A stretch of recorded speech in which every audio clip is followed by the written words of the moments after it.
Everyone, welcome to Krishna coaching centre Laxmikanth polity 6th addition.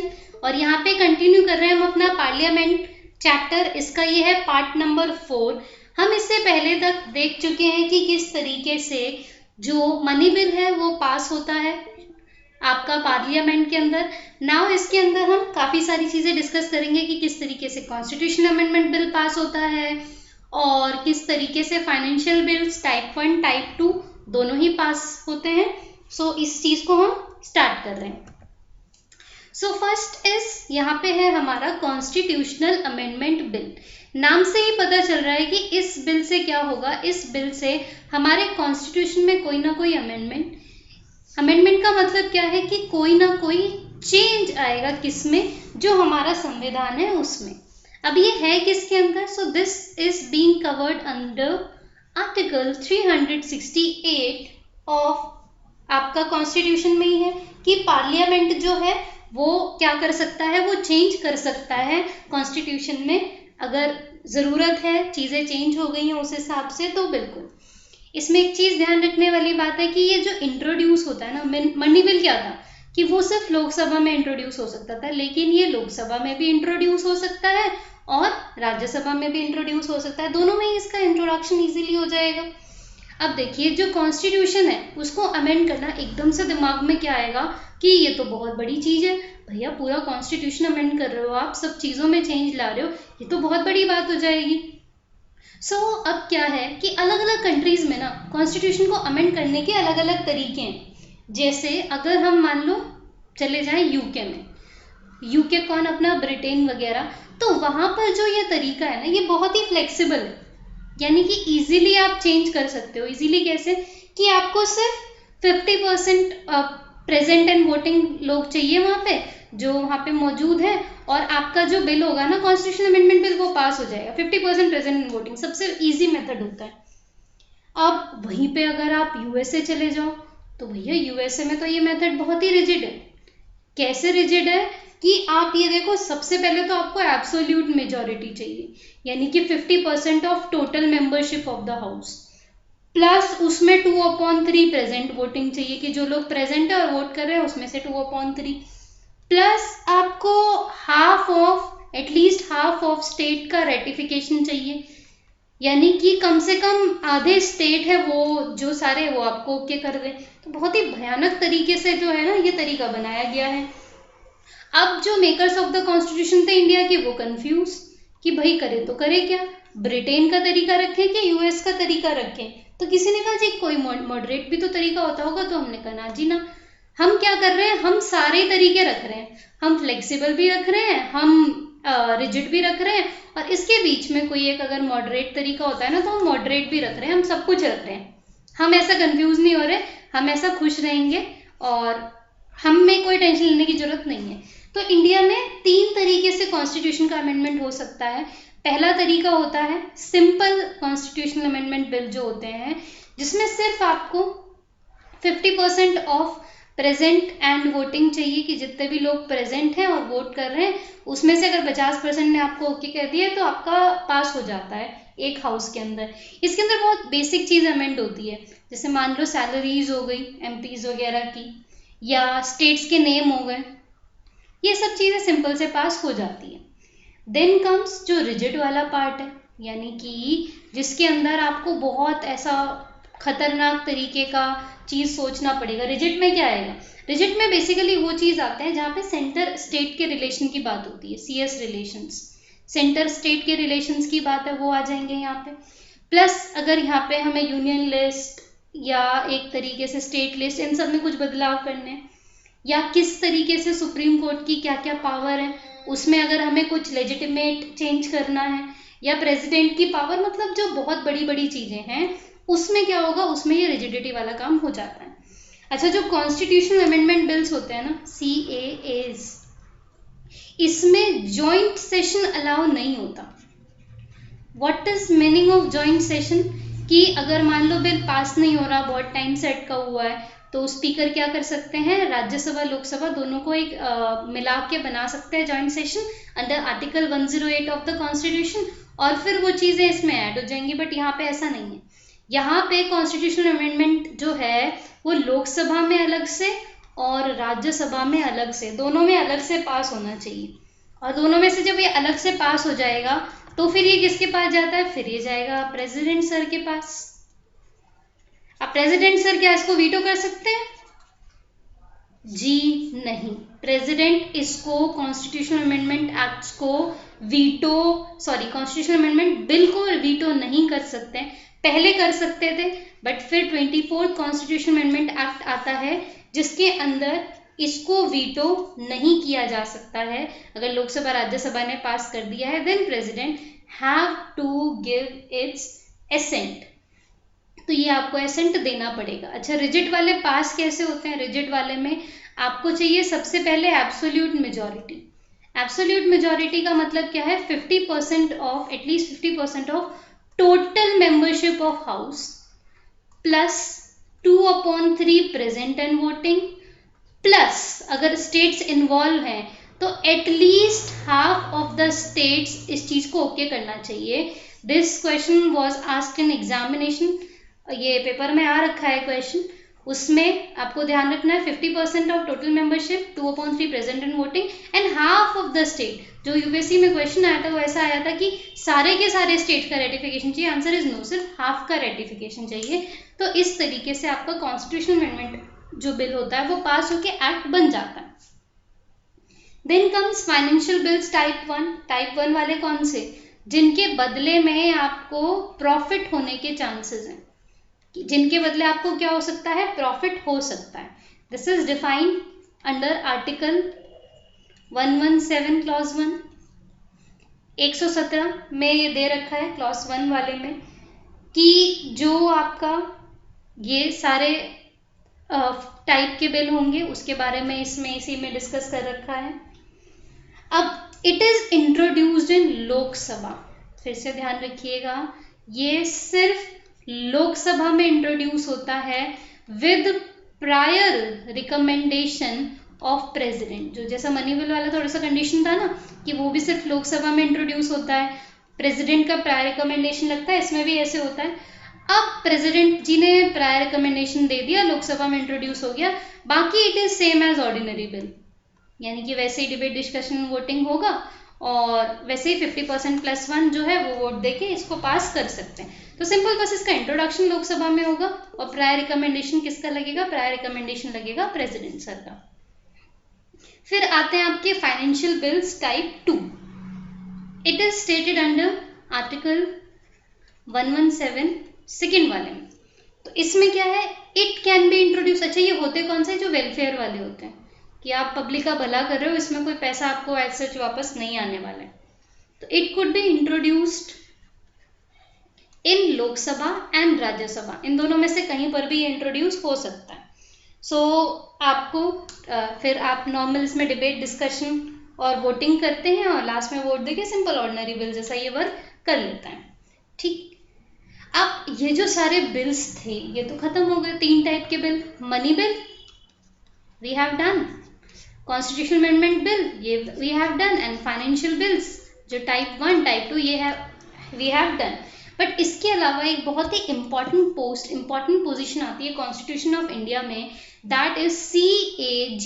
CAG means controller and auditor general of India, controller and auditor general of India. It is from article 148 to 151 of constitution. Constitution में ये post defined है। सो बहुत ही important office है ये हमारे constitution का। Basically ये कोई सीनियर IAS ऑफिसर होता है या IAAS ऑफिसर होते हैं जो ऑडिट अकाउंट्स के ऑफिसर हो गए, एंड ये क्या करेंगे? ये बेसिकली जो है ऑडिटिंग का काम करते हैं। ऑडिटिंग किसका? जो भी सब चीजें हुई थी, डिमांड्स हुई थी, मान लो डिमांड ऑफ ग्रांट थी, कितने की डिमांड ऑफ ग्रांट थी? 1000 करोड़ की। तो वो 1000 करोड़ खर्च कैसे करें, कौन से अकाउंट्स में करें, इन सब की ऑडिटिंग कौन करता है? इन सब की ऑडिटिंग करते हैं हमारे CAG। तो CAG ईयर एंड में, सबसे लास्ट में ईयर एंड में इन सब चीजों का ऑडिट करेंगे। सो एक एनुअल रिपोर्ट बनाएंगे ये under article 151 of the constitution. इनको एक एनुअल रिपोर्ट बनानी होती है। एनुअल रिपोर्ट बनाई मान लो इन्होंने, और उन्होंने कुछ ऐसा सब चीज़ें चेक करी, और सब चीज़ चेक करने के बाद ये एनुअल रिपोर्ट बना के प्रेसिडेंट जी को दे देते हैं कि हाँ भाई मेरे हिसाब से ये सारी चीज़ें हैं। अब देखो, अगर सब कुछ ठीक है फिर तो कोई गड़बड़ है ही नहीं, पर मान लीजिए 1% CAG को कोई प्रॉब्लम लगती है। CAG को लगा कि हाँ कोई दिक्कत है। उन्होंने बोला कि ये जो मिस्टर एक्स थे इन्होंने 100 करोड़ रुपए लिए थे पार्लर बनाने के लिए, ठीक है, पर ये जो 100 करोड़ का पार्लर था, जो मेरे हिसाब से एक्सपेंसेस हुए हैं, जो मेरे हिसाब से सब चीजें हुई है ना, उसमें कुछ ना कुछ प्रॉब्लम आ रही है। यानी कि मेरे हिसाब से यहाँ क्या हुआ है, मेरे हिसाब से यहाँ पे स्कैम हुआ। ये 100 करोड़ नहीं खर्च किया इन्होंने, 10 ही करोड़ रुपए खर्च किया, 90 करोड़ रुपए का यहाँ पे स्कैम हुआ। अब ये इस तरीके से वो जो थे उन्होंने बात करी कि हाँ ठीक है, CAG को लग रहा है कुछ ना कुछ गड़बड़ हो रही है। अब इस चीज के लिए एवरी ईयर क्या होता है कि एक स्टैंडिंग कमेटी बनाई जाती है। एवरी ईयर स्टैंडिंग मतलब परमानेंट कमेटी होती है। उस कमेटी का नाम होता है public accounts committee. Public account committee क्या करेगी, ये बेसिकली जो CAG की बातें हैं इनको चेक करने का काम करेगी कि हाँ भैया ये सब चीजें जो है वो सही तरीके से हो रही हैं या नहीं हो रही है, CAG को ये लग ही रहा है या सच में ऐसा कुछ काम हुआ था। तो अब पब्लिक अकाउंट कमेटी में बेसिकली जो मेंबर होते हैं ना, इसमें कोई मिनिस्टर्स नहीं होंगे, क्योंकि अगर मिनिस्टर हुए और उन्हीं मिनिस्टर्स के जो अंदर आ रही थी ये सारे घपलेबाजी, तो वो तो वहीं पे खत्म कर देंगे बात को। तो कोई मिनिस्टर इसमें नहीं होता, सिर्फ इसमें बेसिक लेजिस्लेचर लोग होते हैं। और जो CAG जो थे हमारे, उन्होंने जो पार्लियामेंट को ऐसा रिपोर्ट सौंपा था कि मुझे कुछ गड़बड़ लग रही है, पार्लियामेंट ये रिपोर्ट दे देगी पब्लिक अकाउंट कमेटी को कि भाई जरा चेक करके बताओ कि इसमें कुछ गड़बड़ लग रही है या ऐसे ही लोग परेशान हो रहे हैं। अच्छा, पब्लिक अकाउंट जो कमेटी है उसमें कोई मिनिस्टर नहीं होता। लोकसभा से इसमें 15 मेंबर होंगे और राज्यसभा से इसमें होते हैं 7 मेंबर, यानी कि बेसिकली 22 मेंबर की कमेटी होती है कि 22 मिलके चेक करते हैं सब चीजें। इनका टर्म होता है 1 ईयर का। स्टैंडिंग कमेटी है। अब जो है वो 1964 में इसमें एक छोटा सा चेंज हुआ था। 1964 में कन्वेंशन बना लिया कि इनके जो चेयरमैन होंगे वो हमेशा अपोजिशन के होंगे, अपोजिशन पार्टी के होंगे।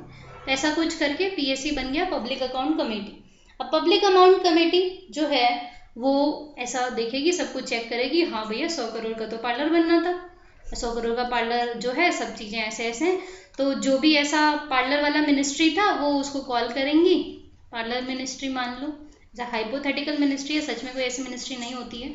तो उन्होंने क्वेश्चन पूछा मिनिस्टर्स से, यानी कि public accounts committee can ask questions and ministers have to answer, उनको आंसर देना पड़ेगा। अब PAC जो था, PAC ने क्वेश्चन किया कि हाँ भैया कहाँ पे क्या काम हुआ। अब मान लो PAC सेटिस्फाई हो गई, PAC सेटिस्फाई हो गई, PAC ने कहा कोई दिक्कत नहीं है, ओके है सब, CAG फालतू में परेशान हो रहे थे। बट PAC अगर सेटिस्फाई नहीं हुई, PAC को लगा कोई ना कोई घोल घपला जरूर हुआ है, तो फिर वो क्या करेंगे, वो रिकमेंड करेंगे किसको, पार्लियामेंट को। क्या रिकमेंड करेंगे कि भाई साहब कुछ ना कुछ गड़बड़ है, कुछ तो गड़बड़ है दया, कुछ तो गड़बड़ है। अब आप क्या करो पार्लियामेंट सर, आप एक बनाओ जॉइंट पार्लियामेंट्री कमेटी। क्या बनाओगे अब आप बनाओगे एक जॉइंट पार्लियामेंट्री कमेटी। सो आपको फॉर्म करना होगा जॉइंट पार्लियामेंट्री कमेटी का। अब हमने कहा ठीक है जी बना देंगे हम। अब ये जो जॉइंट पार्लियामेंट्री कमेटी है ये बहुत खतरनाक कमेटी होती है और इससे डर लगता है जो पार्लियामेंट है ऑलमोस्ट उसको, क्योंकि इसके पास सारी की सारी पावर्स होती है। कौन सी पावर्स होती है, all the powers of civil court, यानी कि ये गवाह बुला सकते हैं, सबूत देख सकते हैं। तो अब PAC को नहीं लगा सेटिस्फैक्ट्री, अब JPC बैठा, JPC ने इसका इन्वेस्टिगेशन चालू कर दिया। उन्होंने कहा अच्छा जी 100 करोड़ का पार्लर बनना था, अच्छा 5 करोड़ का मेकअप आ गया, अच्छा ये सब चीज़ें हुई। 2 चीज़ें हो सकती है इसमें। जेपीसी को लगा कि ओके ऐसा कोई दिक्कत नहीं है, उन्होंने कहा अरे अरे अरे सब बढ़िया, आप तो खामा का परेशान हो रहे थे, सीएजी भी परेशान, पब्लिक अकाउंट कमेटी भी परेशान, ना जी ना कोई दिक्कत नहीं। बट अगर इन्हें लगा कि नहीं भाई नहीं, कोई तो दिक्कत है, तो जेपीसी को लग सकता है कि हाँ भैया कोई ना कोई झोल घपला हुआ है। तो अब जेपीसी क्या करेगी, जेपीसी रिकमेंड करेगी ये सारी बातें किसको, सीबीआई को, कि हाँ आप ऐसे ऐसे मिनिस्ट्री के खिलाफ एफआईआर दर्ज कर लीजिए, मिनिस्ट्री ऑफ पार्लर के खिलाफ, क्योंकि ऐसा कुछ भी जो है हमें गड़बड़ लग रहा है इसमें। तो ये रिकमेंड कर सकते हैं CBI to FIR against ministry. ये सब लिखा कहाँ पे, या किस चीज़ के अंडर आप इसमें एफआईआर कर सकते हो, एफआईआर कर सकते हो आप prevention of corruption act, prevention of corruption act 1988 के अंदर आप क्या कर सकते हो, आप इसमें इन्हें कंप्लेन कर सकते हो, इनके खिलाफ एफआईआर करा सकते हैं। तो इस तरीके से जो है ये पूरा का पूरा प्रोसीजर चलता है जो आपका जॉइंट पार्लियामेंट्री कमेटी में भी होता है। सो ये था यहाँ तक। देन एक बहुत इंपॉर्टेंट कमेटी आती है, this is estimates committee. Estimates committee का बेसिकली काम क्या है कि जब डिमांड ऑफ ग्रांट्स दी जा रही थी, मान लो डिमांड ऑफ ग्रांट्स दी गई, और डिमांड ऑफ ग्रांट्स जब सारी दी जाती हैं तो उसके बाद एक एस्टिमेट कमेटी बनाई जाती है कि आप चेक करो कि इनकी डिमांड लेजिटिमेट है या नहीं है। तो उनका काम क्या होता है कि वो सब चेक करेंगे, अगर उनको ओके लगा फिर तो कोई दिक्कत नहीं, बट उनको लग रहा है कि कुछ और हो सकता है, तो उन्होंने दे दिए एक ऑल्टरनेटिव इकोनॉमिक प्रपोजल। वो दे सकते, देखिए सब कुछ रिकमेंडरी होता है, कुछ भी चीज़ बाइंडिंग नहीं होती। ऑल्टरनेटिव इकोनॉमिक प्रपोजल मतलब कैसे, वही एग्जांपल लेते हैं, मिस्टर एक्स ने कहा था कि 100 करोड़ का हम पार्लर बनवाएंगे पूरे वर्ल्ड में ताकि देश की महिलाएं खूबसूरत लगें, पूरे कंट्री में सॉरी। तो अब क्या हुआ, ऑल्टरनेटिव इकोनॉमिक प्रपोजल क्या हो सकता है कि आप 100 करोड़ के पार्लर ना बनवा करके आप 50 करोड़ के ट्रेनिंग इंस्टीट्यूट खोल दो, ट्रेनिंग इंस्टीट्यूट ऑफ ब्यूटी। अब उससे क्या होगा कि एक तो आपके 50 करोड़ रुपए बचेंगे, दूसरा अगर इंसान ट्रेन हो गया तो उसको बार बार पार्लर जाने की जरूरत नहीं है, वो ये काम अपने आप घर पे कर लेगा। तो वो अपना एक ऑल्टरनेटिव इकोनॉमिक प्रपोजल दे सकते हैं कि हमारे हिसाब से ना इसकी बजाय आप ये काम कर लो, बट इसमें कुछ भी बाइंडिंग नहीं होगा सिंपली।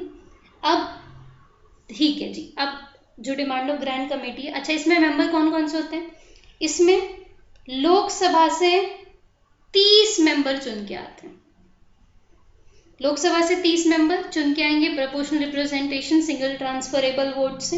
परमानेंट कमेटी होती है, ये भी स्टैंडिंग कमेटी, परमानेंट कमेटी।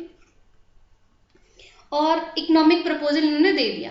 अब मान लो सब कुछ ठीक ही रहा, अगर प्रपोजल किसी ने मानना ही नहीं है तो इन्होंने दिया क्यों, तो मान लो जैसे सीएजी को कुछ गड़बड़ लगी थी तो सीएजी फिर एज अ क्रिटिसिज्म इसको यूज कर सकता है ना कि भाई एस्टिमेट कमेटी ने जब तक को ये प्रपोजल दिया था तो तुम ये एक्सेप्ट कर लेते, तुमने ये क्या करा, नुकसान भी हो गया, ऐसा कुछ करके जो है वो सीएजी इसको क्रिटिसिज्म के रूप में यूज कर सकते हैं। और जो एस्टिमेट कमेटी की सब रिपोर्ट होती है ये हमेशा टेबल की जाती है कहाँ पे, पार्लियामेंट में। It is being tabled in parliament, यानी कि पार्लियामेंट में दी जाती है, पार्लियामेंट में दी जाती है, इसको हम बोलते हैं it is being tabled in parliament, हम टेबल्ड टर्म का यूज करते हैं। सो ये एस्टिमेट्स कमेटी है हमारी, एक अच्छी इंपॉर्टेंट कमेटी है। देन एक अच्छी इंपॉर्टेंट कमेटी है committee on public undertaking, COPU, committee on public undertaking. इसमें लोकसभा से आते हैं 15 मेंबर, राज्यसभा से आते हैं 7 मेंबर, यानी टोटल कितनी मेंबर की कमेटी है ये, 22 मेंबर्स की कमेटी पब्लिक अंडरटेकिंग। नाम से ही पता चल रहा है इनका काम क्या होगा, ये बेसिकली जो पब्लिक अंडरटेकिंग्स हैं, ONG वगैरह, ONGC वगैरह हो गई, तो जो पब्लिक अंडरटेकिंग्स है ना उसमें किस तरीके से इन्वेस्टमेंट किया जा सकता है, किस तरीके से डिसइन्वेस्टमेंट किया जा सकता है। डिसइन्वेस्टमेंट मतलब अपने शेयर्स वापस ले लो, प्राइवेट में बेच दो इसे, और किस तरीके से ये सब वर्क करेंगी, ये सब का प्रपोजल दिया जा सकता है, only proposal. Means only recommendations. Only recommendations का मतलब फिर से नॉट बाइंडिंग, ऐसा नहीं है कि जो गवर्नमेंट को बोल दिया कमेटी ऑन पब्लिक अंडरटेकिंग ने उसको करना पड़ेगा, ना जी, कोई जबरदस्ती नहीं। So it is not binding. अब सीएजी जो होंगे वो बेसिकली हेल्प करेंगे कमेटी ऑन पब्लिक अंडरटेकिंग को सब कुछ समझने में, क्योंकि बेसिकली पब्लिक अंडरटेकिंग में कौन है, जो मिनिस्टर्स वगैरह। अब उनको बहुत ज़्यादा ऐसा लॉ का लैंग्वेज ये सब तो समझ में नहीं आता, तो सीएजी जो होते हैं वो उनकी हेल्प कर देते हैं कि जो सब रिपोर्ट वगैरह जो है, सीएजी रिपोर्ट जो होती है, सीएजी रिपोर्ट्स, क्योंकि सीएजी ही ऑडिट करते हैं इन सब का, तो उस रिपोर्ट को स्टडी करने में ये हेल्प करते हैं ताकि वो अपनी पॉलिसी जो है वो अच्छी तरीके से बना सके। So that's how committee on public undertaking work. Joint parliamentary committee हम देख ही चुके हैं, यहाँ पे किस तरीके से वो चेक्स एंड बैलेंसेस रखने की कोशिश करते हैं कि अगर उनको कोई गड़बड़ लग रही है कि कुछ ना कुछ रॉन्ग हुआ है, तो जेपीसी का मेन वर्क क्या है कि रिकमेंड कर देंगे ये सीबीआई को कि हाँ भैया हमें लग रहा है कि मिनिस्ट्री ऑफ पार्लर ने जो है वो कुछ ना कुछ गड़बड़ करी है, आप इस गड़बड़ को समझिए, आप इस गड़बड़ को देखिए, और इफ़ एनी प्रॉब्लम तो उसके बाद फिर सब कुछ लॉ संभालता है, फिर सब कुछ लॉ देखता है कि जो जॉइंट पार्लियामेंट्री कमेटी का काम है वो किस तरीके से उसने सही चीज़ें बोली हैं नहीं बोली हैं, वो बाद में अपने आप सीबीआई डिसाइड करेंगे। तो ऐसा नहीं है कि जो है आपका फिक्स है जो जेपीसी ने कह दिया, इट कैन चेंज। अब इसमें जो मेंबर होते हैं 5 मेंबर होंगे इसमें राज्यसभा से, और 10 मेंबर होते हैं इसमें लोकसभा से। ये यूजुअली होता है, यूजुअली यानी कि इट कैन चेंज, हो सकता है 15 मेंबर कमेटी की बजाय हमें 20 मेंबर कमेटी बिठानी पड़े। So it may be different each time, ये हर टाइम डिफरेंट हो सकता है। सो ये आपकी जेपीसी इंपॉर्टेंट हो जाती है।